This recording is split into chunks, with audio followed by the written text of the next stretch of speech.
Hey guys, welcome back a community for all of us. I am your host Derek, and we're going to talk about Unrivaled. So, some good things that came, I guess, for Unrivaled is the fact that they have talked about they are signing Juju, the AZ, and 14 other NCAA basketball stars to come to Unrivaled. So you're seeing the fact that Unrivaled looks to be growing, and in doing so, showing a way for the ladies to be able to have more money in their pocket. Even though they have a lot of backers, last year they did come out and say that they did break even. Now, the thing that comes to my mind is the fact that if Unrivaled broke even last year, they're very new. Uh, that was the same case that happened early on with the WNBA. And the thing is that as Unrivaled grows, maybe in the popularity and other stuff, maybe you'll be able to see a lot more happening there. But a lot of the girls, ladies, excuse me, go there to be able to have a little bit more money in their pocket. But apparently, a thing came out where where you have Gabby Williams, well, attended the meeting yesterday at the CBA meeting and said it's very clear that they want to push Unrivaled out and push out UA out.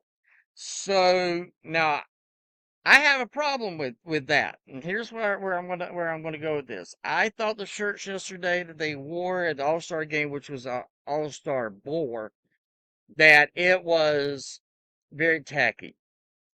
But if this news is coming out that they're saying, "Hey, we want to push out where you can't play for Unrivaled and you can't play overseas," then let's just call a spade a spade. You gotta be able to then, as that company, pay them because there's a reason why they're going to Unrivaled. There is a reason why they're going to overseas.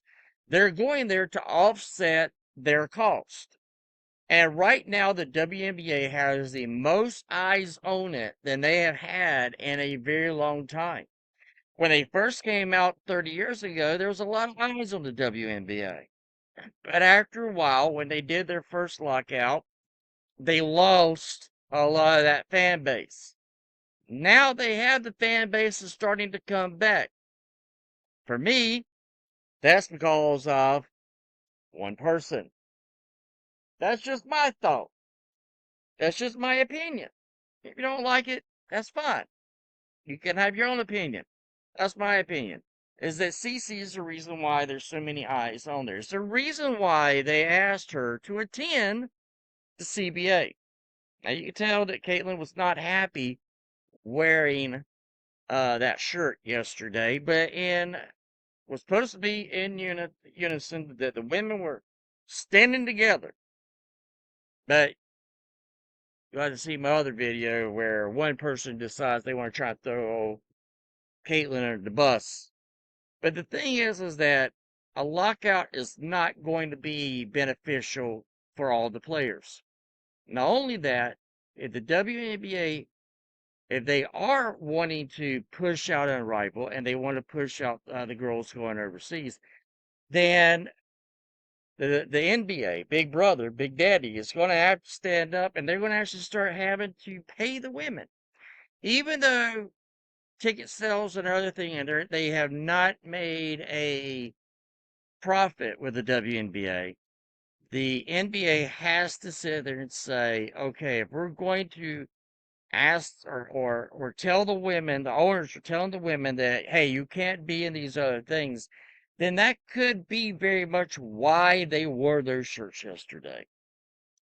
And if that is the case, I cannot blame them. You cannot ask. It's like my wife was a teacher for 20 years and she worked 10 months out of the year as a teacher. 2 months she didn't.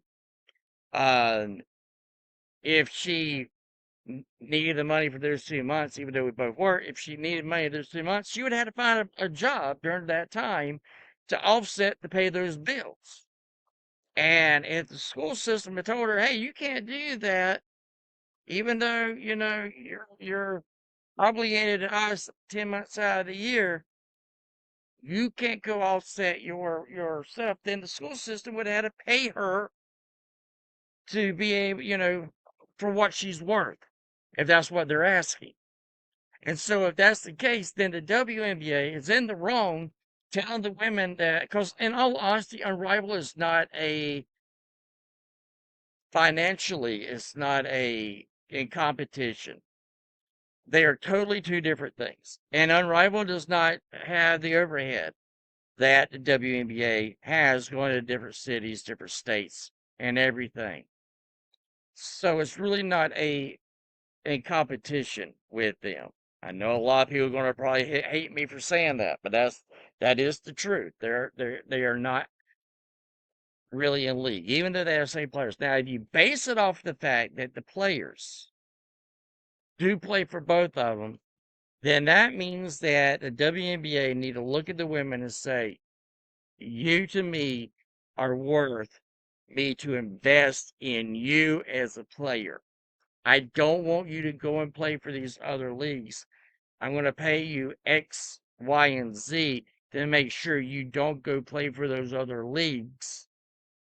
And then you make it on a personal contract.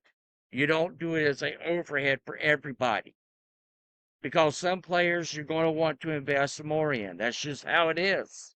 And then you need to make it on a single contract basis, not an overhead for everybody. Because not everybody, in all honesty, is equal.